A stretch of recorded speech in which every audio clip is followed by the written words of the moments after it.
While we're in queue, let's address the elephant in the room. Hwei is getting big buffs here. Okay, big. Let's calm down here. He's getting real buffs this time. Okay. Patch 26.8 full preview. Viego, there's some notable discrepancies for specifically Viego's data and our internal data that led us to want to initially buff him. Looking at external data, however, seems to be notably different. Going to double check this data tomorrow and validate the data pipelines before determining whether or not to proceed with the buff. Okay. Viego has received a lot of negative feedback from people. Why the fuck is this champion getting buffed? So let's take a look here.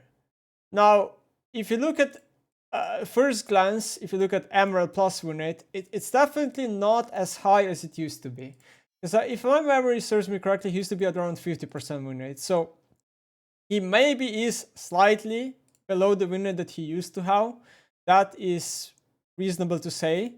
Obviously, he's a low elo skewed champion, so he has higher win rates in low elo. Now, the thing is, like, this champion has a decent ban rate, and I believe maybe the most peak rate out of any jungler across all ranks or something like that. So I can understand both sides. I can understand RIOT side that they want to maybe give him slight buff. I can understand the people side, which is like, this champ is so popular, why are we buffing him, right? It makes sense either way. What I definitely can critique RIOT for is that on PBE, they gave him absurd buffs. Like, they gave him damage buffs, which is like, does this champion really need more execute ultimate damage when that spell is already so brutal? Shouldn't we be giving him like durability or something? I don't understand. The Q buff makes sense because they try to buff lane Viego there a little bit, but ult buff, really? Ult buff? So weird. Hwei, in line with the fantasy fulfillment I was talking about yesterday, Hwei changes are leaning into his identity as a combo mage. It is a cool pattern, and in particular this set of changes skews him more towards being effective in mid lane compared to bot lane, with the level scaling.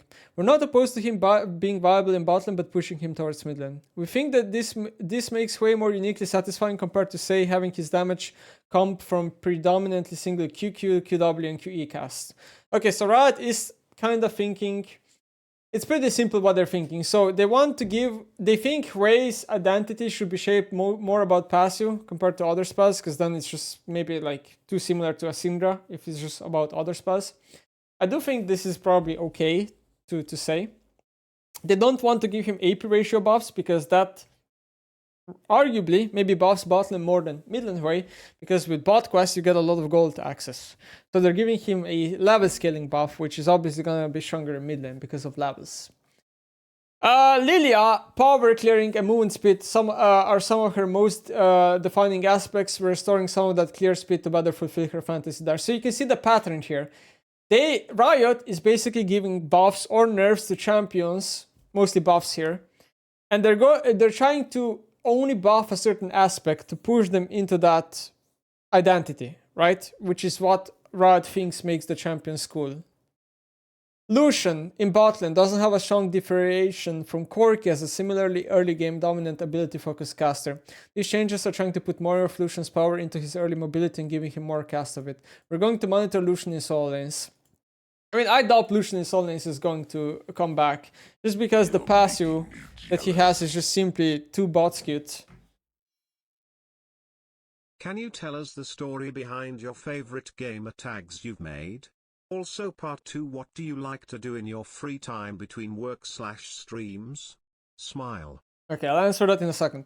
So, Lucian, to continue, yeah, solo lane Lucian, I think with how good he pairs with enchanters like Sona, Amelia, and Nami, and even CC supports, I have a hard time like thinking like Lucian mid or top is gonna really come back, unless he is just too OP. Then maybe as a flex pick, right? Okay, Mel, we separated some of Mel's damage output in 26.3 by creating a separation between her first initial hit and the subsequent hits, reducing how much value she gets from the initial Q landing and backloading the damage more to give her damage more counterplay. We still think we need to do more work to Mel long term. Aram, another note here is that we've been investigating some Aram specific changes to Mel, since her reflect can be harder to play against in that mode. Yeah, I mean, makes sense. She's very open Aram against specific comps. Mundo, Mundo rates very highly of our frustration metrics and our changes here are targeted at average play jungle. Not much to say. We think top is in a more reasonable spot. I mean, Mundo top just has more gameplay than Mundo jungle. I think Mundo top has more weaknesses simply because Mundo is a weak early game champion for the most part, and in top lane you have a harder time avoiding that in jungle. Okay, so Hwei will go from 35 to 40 to 285. I do have to say that this is a big damage bump, and this is going to be noticeable. This is a spell, or like passive, that you trigger multiple times on multiple champions, sometimes in fights. This is going to be noticeable, especially mid to late game. This is obviously a scaling buff, and I've got support. Passive new, Hwei ability slow stack with each other for diminishing value. So now he's going to be able to do R into QE and have a little bit more value there. This is a buff to good Hwei players because good Hwei players do ults into QEs a lot more often than bad Hwei players. So I think this will just mostly be a buff to good Hwei players. Okay. So moving forward, I mean, yeah, good buff. I think it's going to be a nice winner bump. I think the champ will be reasonable to play now. Like, he's going to be at a decent power level.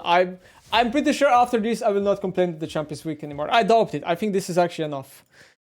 Lilia, passive monster damage cap just goes up per level. Now, the number seems absurd, but this is because the camp's HP scale over time, so I don't think it's that absurd, probably. I mean, RIOT most likely did some testing here with the clear spit.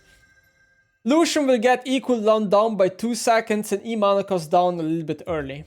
Well, my problem here with Lucian is that I think the champion is in a very weird spot because I think he's way too oppressive with combos with like Nami and way too useless without them. And I'm not sure if the champion should be like that, but then again, it's up to RIOT, right? Like, maybe they just think we need more combo champions in the game. So I don't think these changes just make Lucian Nami more oppressive and stuff like that, and not like everything else. I mean, a 2 seconds buff on ECD in early game is actually a very big deal. Because I believe Lucian used to go, RIOT used to do this buff a couple of months ago, or maybe a year ago, I don't know at this point.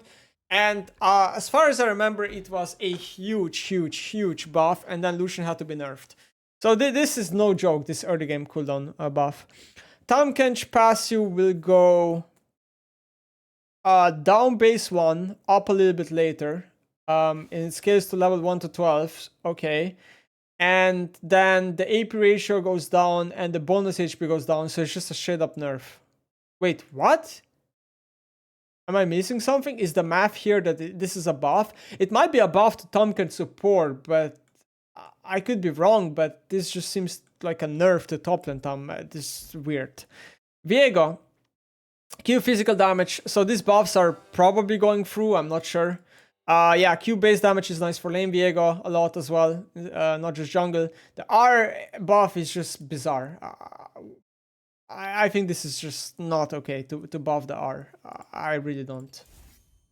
Okay, Mel, a Q initial hit will go down by 20, and 5% AP ratio, WCD will go up, and WMS duration will go up. So, in my opinion, Mel will be garbage in Hyla. Obviously, the champ will still be frustrating, people will still ban it. I think this is enough to kill Mel completely in Hyla. I even think in spots where her reflect will have huge value, she will probably be bad. This is just massive. Karma, base AD 2 down, AD growth down, and E-mana cost up. This is because Karma support got nerfed, and the champ seems to be still strong. The shield nerfs weren't enough.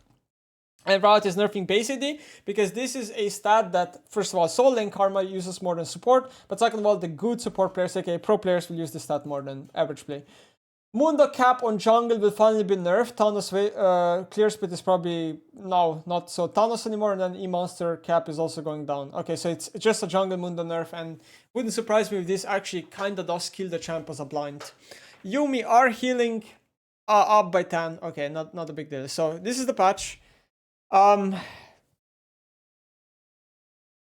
am I supposed to say? Like, I've been waiting for these Hwei changes, like months of crying how terrible this champion is. I think this is finally gonna be the patch where Hwei is going to be a real mid laner, not in D tier anymore.